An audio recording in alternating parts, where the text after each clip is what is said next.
Good morning class. मैं रेशमा एक बार फिर से आप सभी का हार्दिक स्वागत करती हूँ, जिसमें हमारा प्रैक्टिस सेट है, प्रैक्टिस सेट 34, जिसमें हम करवा रहे हैं UP TGT, PGT, DC, GIC, UP TET all exam, चाहे वो टीचिंग एग्जाम हो या कोई अदर एग्जाम हो, सभी के लिए अत्यंत महत्वपूर्ण प्रश्नों का सेट करा रहे हैं। तो चलिए बढ़ते हैं प्रश्नों की तरफ। आज का पहला प्रश्न है प्रश्न 1। चलो हम भी उस ओर चले जहाँ दीपक जलते हैं। यह पंक्ति किस कवि की है? ए है हरिवंश राय बच्चन, बी है नागार्जुन सिंह अज्ञे या फिर डी है सूर्यकांत त्रिपाठी निराला की। तो यह पंक्ति किसकी है कि चलो हम भी उस ओर चले जहां दीपक जलते हैं? तो आप लोग इसमें 4 ऑप्शन दिए गए हैं, जो ऑप्शन सही है उसे टिक करिए। तो प्रश्न 1 का सही आंसर है ए। क्या है? तो ए। यह पंक्ति है हरिवंश राय बच्चन की। यह पंक्ति हरिवंश राय बच्चन की है, जो कि आशा और प्रेरणा का प्रतीक है। किसका? तो आशा और प्रेरणा का प्रतीक है। बच्चन की रचनाएं जीवन में उत्साह और सकारात्मक दृष्टिकोण को उजागर करती हैं। चलिए बढ़ते हैं अगले प्रश्न की तरफ। प्रश्न 2 है, मनुष्य अपनी नियत स्वयं बनाता है। मनुष्य अपनी नियति स्वयं बनाता है। या विचार किस कवि की काव्यधारा का हिस्सा है? ए है रामधारी सिंह दिनकर, बी है जयशंकर प्रसाद, सी है महादेवी वर्मा या फिर डी है सुमित्रानंदन पंत। तो मनुष्य अपनी नियत यानी कि जैसी उसकी सोच होती है उसी के अनुसार बदलता रहता है। तो मनुष्य अपनी नियति स्वयं बनाता है। विचार किस कवि की काव्यधारा का हिस्सा है? तो इसका सही आंसर है प्रश्न 2 का सही आंसर है ए। यह हिस्सा है रामधारी सिंह दिनकर का। किसका? तो रामधारी सिंह दिनकर का। रामधारी सिंह की दिनकर की कविता में कर्म, वीरता और राष्ट्रीय चेतना का महत्व है। राष्ट्रीय चेतना का महत्व है। बढ़ते हैं अगले प्रश्न की तरफ। प्रश्न 3 है, प्रश्न 3 है कि निम्नलिखित में से किस कवि ने आधुनिक यथार्थवाद और मानवीय पीड़ा को सबसे गहराई से प्रस्तुत किया है? यानी कि वह कौन सा कवि है जिसने आधुनिक यथार्थवाद और मानवीय पीड़ा को सबसे गहराई से प्रस्तुत किया है? जिसमें 4 ऑप्शन दिए गए हैं। ऑप्शन ए है जयशंकर प्रसाद, बी है अज्ञे, सी है महादेवी वर्मा या फिर डी है सूर्यकांत त्रिपाठी निराला। तो प्रश्न 3 का सही आंसर करिए आप लोग कि वह कौन सा कवि है जिसने आधुनिक यथार्थवाद और मानवीय पीड़ा को सबसे गहराई से प्रस्तुत किया है? तो इसका सही आंसर है बी। वो कवि हैं अज्ञे, सच्चिदानंद हीरानंद वत्स्यन अज्ञे। अज्ञे ने स्वतंत्रता, यथार्थवाद और दार्शनिक चिंतन के माध्यम से आधुनिक मानव के मानसिक संघर्ष को प्रस्तुत किया है। बढ़ते हैं अगले प्रश्न की तरफ। अगला प्रश्न है प्रश्न 4। ये पंक्तियां अत्यंत महत्वपूर्ण हैं, जो कि हर एग्जाम में पूछी जाती हैं। तो चैनल पर पहली बार आए तो चैनल को सब्सक्राइब करिए, वीडियो को लाइक करिए और ज्यादा से ज्यादा शेयर करिए, ताकि इसी तरह के बेहतरीन वीडियोस आप लोगों तक पहुंचे, जो कि एग्जाम की दृष्टि से अत्यंत महत्वपूर्ण है। ये पंक्तियां एग्जाम में पूछी जा चुकी हैं। चलिए बढ़ते हैं अगले प्रश्न की तरफ। प्रश्न 4 है कि प्रकृति में मनुष्य की चेतना झलकती है। ये प्रकृति में मनुष्य की चेतना झलकती है, यह विचार किस कवि की पहचान है? जिसमें 4 ऑप्शन दिए गए हैं, 3 ऑप्शन गलत हैं, 1 ऑप्शन सही है। जो ऑप्शन सही है उसे आप लोगों को टिक करना है। ए है सुमित्रानंदन पंत, बी है महादेवी वर्मा, सी है नागार्जुन या फिर डी है जयशंकर प्रसाद। तो प्रकृति में मनुष्य की चेतना झलकती है, यह विचार किस कवि की पहचान है? तो इसका सही आंसर है ए। क्या है? तो ए, यह पहचान है सुमित्रानंदन पंत की। इनके पंत की जितनी भी कविताएं हैं, इनकी पंत की कविताएं प्रकृति प्रेम, प्रकृति प्रकृति प्रेम और मानवीय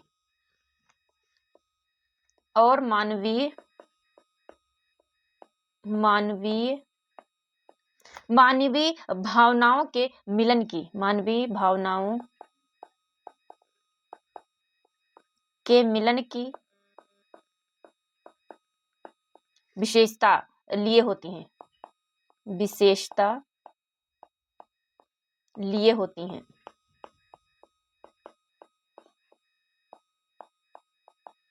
चलिए बढ़ते हैं अगले प्रश्न की तरफ। प्रश्न 5। प्रश्न 5 है कि मौन भी कई बार शब्दों से अधिक बोलता है। मौन भी कई बार शब्दों से अधिक बोलता है। यह पंक्ति किस कवयित्री की है? ए है महादेवी वर्मा, बी है अज्ञे, सी है सुमित्रानंदन पंत या फिर डी है नूरी। तो प्रश्न 5 कह रहा है कि मौन भी यानी कि चुप रहना भी कई बार शब्दों से अधिक बोलता है। यह पंक्ति किस कवयित्री की है? तो इसका सही आंसर है ए। यह पंक्ति है महादेवी वर्मा की। यानी कि वर्मा के काव्य में भावनाओं की गहराई को मौन के माध्यम से व्यक्त किया गया है। यानी कि काव्य में भावनाओं की गहराई को मौन के माध्यम से व्यक्त किया गया है। अगला प्रश्न है प्रश्न 6।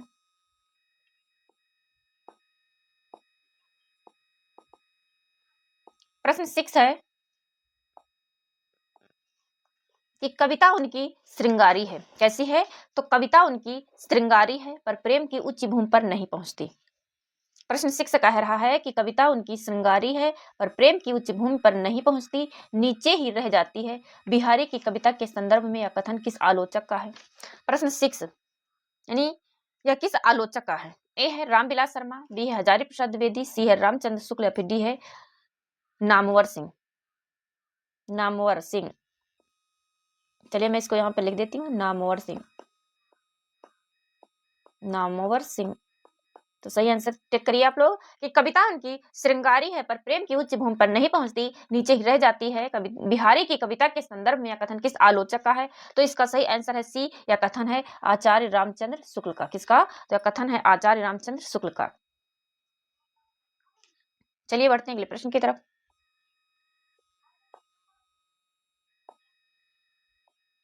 प्रश्न 7 है जिन दिन देखे वे कुसुम गई सो बीती बहार। जिन दिन देखे वे कुसुम गई सो बीती बहार, यानी कि हमने जिस दिन उस कुसुम यानी कि पुष्प को देखा उसी दिन बहार चली गई। अब अल रही गुलाब में अपत कटीली डार। अल यानी कि भंवरा। यह प्रसिद्ध दोहा किस कवि का है? ए है रसलीन, बी है ग्वाल कवि, सी है बिहारी या फिर डी है भिखारी दास का। तो प्रश्न 7 का सही आंसर करिए आप लोग। प्रश्न 7 तो इसका सही आंसर है सी। यह है तो इसका सही आंसर है सी। यह दोहा है बिहारी का। किसका? तो बिहारी का। यानी कि जिन दिन देखे वे कुसुम गई सो बीती बहार, अब अली रही गुलाब में अपत कटीली डार। या प्रसिद्ध दोहा किसका है? तो प्रसिद्ध दोहा है बिहारी का। यानी कि बिहारी की एकमात्र रचना है। कौन सी है? तो बिहारी सतसई। बिहारी की रचना है बिहारी सतसई। बिहारी सतसई। बढ़ते हैं अगले प्रश्न की तरफ। अगला प्रश्न है प्रश्न 8। प्रश्न 8 कह रहा है कि मध्यकाल में ब्रज भाषा के साहित्यिक स्वरूप को समृद्ध करने में किसकी भूमिका नहीं रही? कि मध्यकाल में ब्रज भाषा के साहित्यिक स्वरूप को समृद्ध करने में किसकी भूमिका नहीं रही?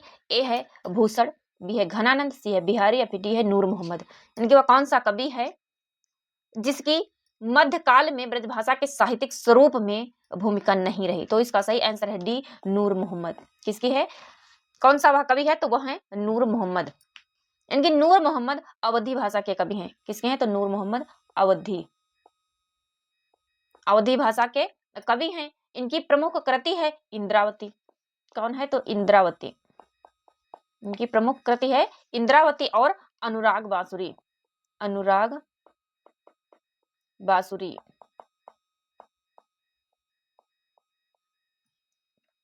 जो कि अवधी भाषा में है। किस भाषा में है? तो अवधी भाषा में है। चलिए बढ़ते हैं अगले प्रश्न की तरफ। जबकि भूषण, घनानंद और बिहारी इन तीनों की भूमिका मध्यकाल में ब्रजभाषा के साहित्यिक स्वरूप को समृद्ध करने में रही है। प्रश्न 9। प्रश्न 9 है कि रीति मुक्त कविता की प्रमुख प्रवृत्ति है। ए है सहानुभूति और स्वच्छंदता, बी है अलंकृति, सी है विरोध वैचित्र्य, सी है बिन्नर हातिरेक। तो प्रश्न 9 है रीति मुक्त कविता की प्रमुख प्रवृत्ति यानी कि प्रमुख विशेषता है। इसका सही आंसर है ए सहानुभूति और स्वच्छंदता की। क्या है? तो विशेषता है। रीति मुक्त कविताओं की अन्य प्रवृत्तियां, इनकी रीति मुक्त कविताओं की अन्य प्रवृत्तियां निम्नलिखित हैं। तो चलिए देखते हैं, लिख देते हैं एक एक करके। अनुभूति पक्ष प्रधान, अनुभूति पक्ष प्रधान, फिर है स्थूल एवं मांसल सौंदर्य की उपेक्षा। स्थूल एवं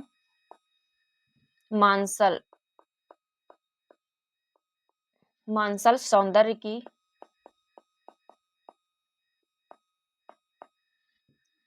उपेक्षा। फिर है शास्त्र परंपरा की उपेक्षा। शास्त्र परंपरा की उपेक्षा।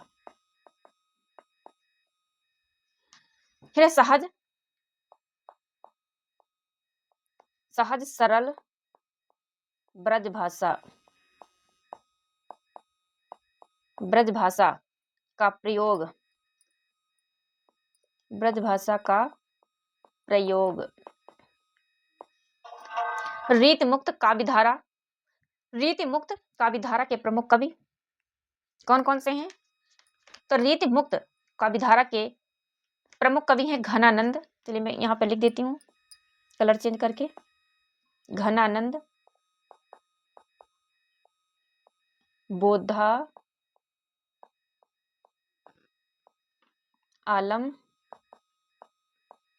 ठाकुर। ये क्या है? ये कौन है? तो ये हैं रीति मुक्त काव्यधारा के प्रमुख कवि। चलिए बढ़ते हैं अगले प्रश्न की तरफ। अगला प्रश्न है प्रश्न 10। प्रश्न 10 है कि शब्दों की शक्ति जीवन बदल सकती है। शब्दों की शक्ति जीवन बदल सकती है। यह पंक्ति किस कवि की है? ए है जयशंकर प्रसाद, बी है अज्ञेय, सी है नागार्जुन या फिर डी है सूर्यकांत त्रिपाठी निराला। तो चलिए आप लोग प्रश्न करिए, प्रश्न 10 का आंसर करिए। प्रश्न 10, इनकी शब्दों की शक्ति जीवन बदल सकती है। इसका सही आंसर करिए। इसका सही आंसर है ए, जयशंकर प्रसाद की पंक्ति है। बढ़ते हैं अगले प्रश्न की तरफ। अगला प्रश्न है प्रश्न 11। प्रश्न 11 है कि पद्माकर द्वारा रचित अलंकार ग्रंथ कौन सा है? पद्माकर द्वारा रचित अलंकार ग्रंथ कौन सा है? ए है भाषा भूषण, बी है रामचंद्राभरण, सी है काव्यालंकार या फिर डी है पद्माभरण। तो प्रश्न 11 का सही आंसर करिए आप लोग। पद्माकर द्वारा रचित अलंकार ग्रंथ कौन सा है? तो इसका सही आंसर है डी, पद्माभरण। जयपुर नरेश यानी कि जयपुर नरेश प्रताप सिंह ने पद्माकर को कविराज शिरोमणि की उपाधि दी थी। पद्माकर की उपाधि है कविराज शिरोमणि। कविराज शिरोमणि या किसने उपाधि दी थी? तो जयपुर के नरेश यानी कि जयपुर के राजा प्रताप सिंह ने। जयपुर नरेश प्रताप सिंह ने दी थी। पद्माकर की अन्य रचनाएं हैं हिम्मत बहादुर। चलिए इसको रफ कर देते हैं फिर लिख देते हैं। पद्माकर की अन्य रचनाएं,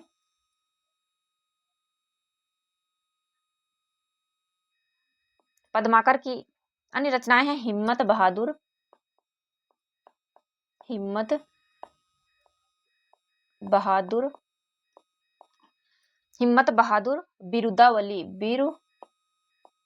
बिरुदावली,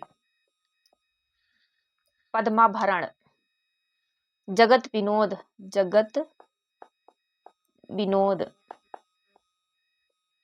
जगत विनोद के बाद है प्रबोध पचासा, प्रबोध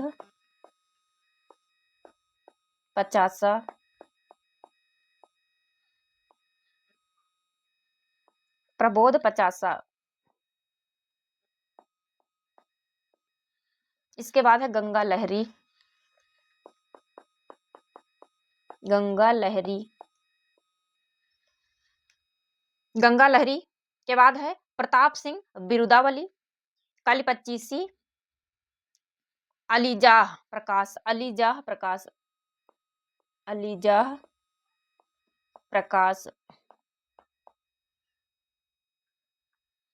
चलिए बढ़ते हैं अगले प्रश्न की तरफ।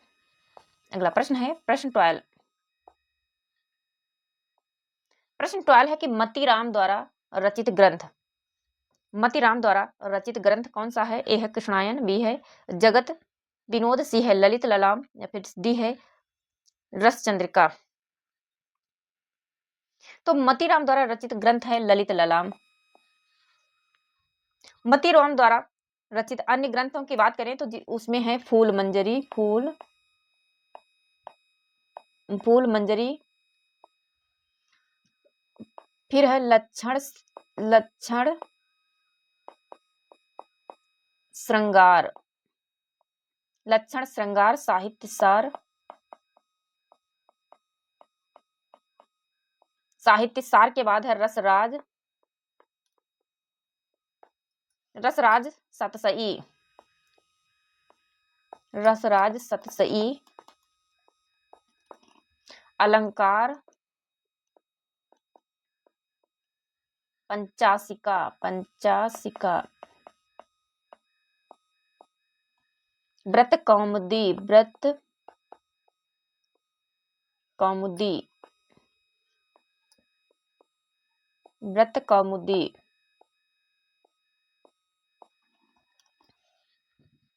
कृष्णायन, तो कृष्णायन किसकी रचना है? द्वारका प्रसाद मिश्र। कृष्णायन रचना है द्वारका प्रसाद मिश्र की रचना। जगत विनोद, तो जगत विनोद किसकी रचना है? तो यह है पद्माकर की, पद्माकर। चैनल पर पहली बार आए तो चैनल को सब्सक्राइब जरूर करिए, वीडियो पसंद आए तो वीडियो को लाइक करिए और ज्यादा से ज्यादा शेयर करिए। प्रश्न 13 है कि पंडित और प्रवीणन को जोई चित्त हरै सो कवित कहावे, या किस कवि का कथन है? ए है बिहारी, बी है घनानंद, सी है ठाकुर या फिर डी है देव।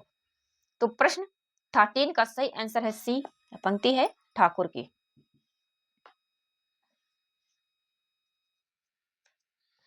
किसकी पंक्ति है? तो पंक्ति है ठाकुर की। ठाकुर के आश्रयदाता जैतपुर नरेश राजा केसरी सिंह तथा उनके पुत्र राजा परीक्षित थे। ठाकुर की प्रमुख कृतियां इस प्रकार हैं: ठाकुर ठसक, ठाकुर शतक। ठाकुर की रचनाएं हैं ठाकुर ठसक, ठाकुर शतक। किसकी रचना है? तो ये रचनाएं ठाकुर की। बढ़ते हैं अगले प्रश्न की तरफ। अगला प्रश्न है प्रश्न 14। प्रश्न 14 कह रहा है कि भरी रही भनक बनक ताल तालन की, भरी रही भनक बनक ताल तालन की, तनक तनक तामे खनक चुरीन की। यह किस कवि के छंद की पंक्तियां हैं? जिसमें 4 ऑप्शन दिए गए हैं, 3 ऑप्शन गलत हैं, 1 ऑप्शन सही है। जो सही है उसे आप लोगों को टिक करना है। ए है रत्नाकर, बी है पद्माकर, सी है देव या फिर डी है द्विजदेव। तो प्रश्न 14 का सही आंसर है सी, देव की पंक्तियां हैं। किसकी हैं? तो पंक्तियां हैं देव की। देव की प्रमुख रचनाएं, तो चलिए देव की हम प्रमुख रचनाएं लिख देते हैं, जिसमें है भाव विलास, भाव विलास,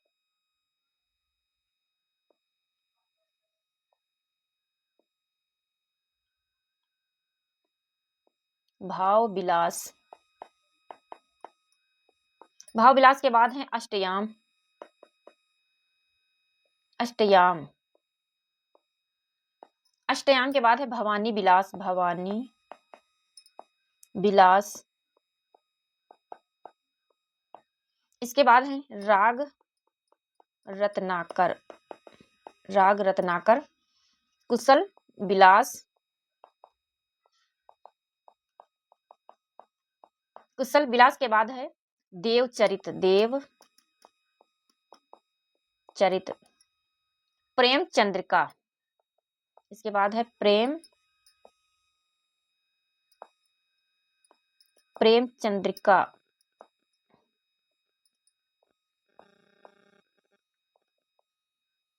प्रेम चंद्रिका आदि। ये रचनाएं किसकी हैं? तो ये रचनाएं है देव की। बढ़ते हैं अगले प्रश्न की तरफ। अगला प्रश्न है प्रश्न 15। प्रश्न 15 है कि निम्नलिखित में से कौन सा एक कवि लक्षण ग्रंथकार नहीं है? ग्रंथकार नहीं है। जिसमें चार ऑप्शन दिए गए हैं। ए है घनानंद, बी है चिंतामणि, सी है सेनापति, फिर डी है मतीराम। तो निम्नलिखित में से कौन सा एक कवि लक्षण ग्रंथकार नहीं है, उसे आप लोगों को पहचानना है। तो इसका सही आंसर है ए, घनानंद लक्षण ग्रंथकार नहीं है।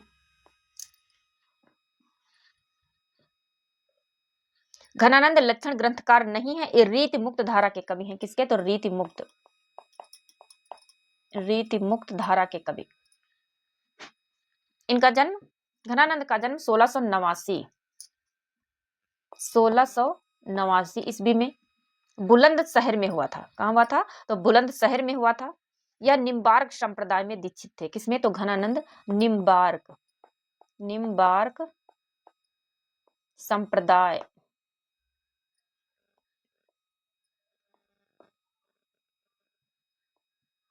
संप्रदाय संप्रदाय में दीक्षित थे। कौन? तो घनानंद।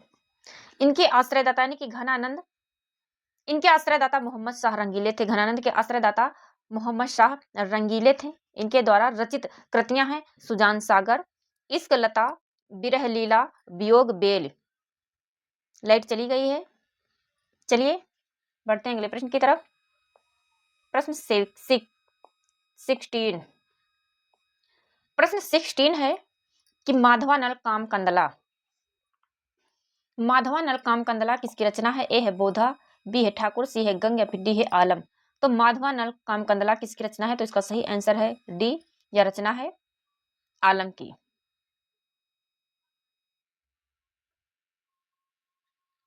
आलम की अन्य रचनाएं हैं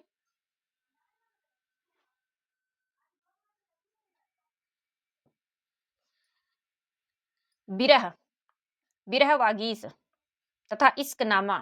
ये किसकी हैं? विरह वागीश तथा इश्कनामा ये रचनाएं हैं बोधा की। किसकी? तो बोधा की। विरह वागीश तथा इश्कनामा ये रचनाएं हैं बोधा की। ठाकुर की रचना है ठाकुर ठसक, ठाकुर शतक। चलिए बढ़ते हैं अगले प्रश्न की तरफ। प्रश्न 17। प्रश्न 17 है कि भूल कहत नौ रस सुकवि सकल मूल सिंगार। यह उक्ति किस आचार्य की है? ए है देव, बी है चिंतामणि त्रिपाठी, सी है सोमनाथ, डी है कुलपति मिश्र। तो प्रश्न 17 का सही आंसर है देव। चलिए बढ़ते हैं अगले प्रश्न की तरफ। प्रश्न 18। प्रश्न 18 है कि निम्नलिखित विकल्पों में से रीतिकालीन कवि कौन से हैं? ए में है नंददास, सूरदास, परमानंद दास, चित्त स्वामी। बी में है बिहारी, मतीराम, घनानंद भूषण। सी है मैथिली शरण गुप्त, दिनकर, श्रीधर पाठक, सोहनलाल द्विवेदी। फिर डी है जयसी मंझन, विद्यापति चंद्र बरदाई। तो निम्नलिखित विकल्पों में से रीतिकालीन कवि कौन से हैं? तो इसका सही आंसर बी, बिहारी, मतीराम, घनानंद भूषण। ये कौन से कवि हैं? तो ये कवि हैं रीतिकालीन। जयसी मंझन, विद्यापति चंद्र बरदाई ये आदिकाल के कवि हैं। मैथिली शरण गुप्त, दिनकर, श्रीधर पाठक ये आधुनिक काल के कवि हैं। नंददास, सूरदास, परमानंद दास, चित्त स्वामी ये भक्ति काल के कवि हैं। चलिए बढ़ते हैं अगले प्रश्न की तरफ। अगला प्रश्न है प्रश्न 19। प्रश्न 19 कह रहा है कि इनमें से किसने आदिकाल को जयकाल तथा रीतिकाल को कलाकाल कहा है? ए है डॉक्टर ग्रियर्सन, बी है डॉक्टर रमाशंकर शुक्ल रसाल, सी है डॉक्टर इंद्रनाथ मदान या फिर डी है आचार्य नंद दुलारी वाजपेयी। तो आदिकाल को किसने जयकाल तथा रीतिकाल को कलाकाल कहा है? तो इसका सही आंसर है बी, डॉक्टर रमाशंकर शुक्ल रसाल ने। जबकि ग्रियर्सन ने आदिकाल को चारण काल तथा रीतिकाल को रीतकाव्य कहा है। ग्रियर्सन ने आदिकाल को चारण काल तथा रीतिकाल को रीतकाव्य कहा है। क्या कहा है? तो रीतकाव्य। बढ़ते हैं अगले प्रश्न की तरफ। आज का हमारा लास्ट और आखिरी प्रश्न है प्रश्न 20। तो प्रश्न 20 कह रहा है कि निम्नलिखित कवियों को उनके जीवन कालानुसार आरोही क्रम में व्यवस्थित कीजिए। ए है केशव सेनापति देव पद्माकर, बी है सेनापति पद्माकर देव केशव, देव केशव पद्माकर सेनापति, डी है केशव देव सेनापति पद्माकर। तो निम्नलिखित कवियों को उनके जीवन कालानुसार, इनके जीवन काल के अनुसार आरोही क्रम में, इनके बढ़ते क्रम में व्यवस्थित कीजिए। तो इसका सही आंसर है ए, केशव सेनापति देव पद्माकर। चलिए अब हम इनका जीवन काल देख लेते हैं कि कब किसका जन्म हुआ था। तो केशव का जन्म कब हुआ था? तो केशव का जन्म हुआ था 1555 ईस्वी तथा मृत्यु 1617 ईस्वी में हुई थी। फिर है सेनापति। तो सेनापति का जन्म 1589 ईस्वी में हुआ था। इसके बाद है देव। तो देव का जन्म कब हुआ था? तो देव का जन्म हुआ था 1673 ईस्वी तथा मृत्यु 1767 ईस्वी में हुई थी। फिर है पद्माकर। तो पद्माकर का जन्म कब हुआ था? तो पद्माकर का जन्म 1753 ईस्वी तथा इनकी मृत्यु 1833 ईस्वी में हुई थी। तो ये थी हमारी आज की क्लास। उम्मीद है आप लोगों को पसंद आएगी। चैनल पर पहली बार आए तो चैनल को सब्सक्राइब करिए, वीडियो को लाइक करिए और ज़्यादा से ज़्यादा शेयर करिए। कमेंट बॉक्स में अपना प्यारा सा कमेंट जरूर लिखिए। तो चलिए मिलते हैं एक नए प्रैक्टिस सेट के साथ। तब तक आप लोग हमारे इस महत्वपूर्ण प्रश्नों के संकलन को देखते रहिए। Thank you.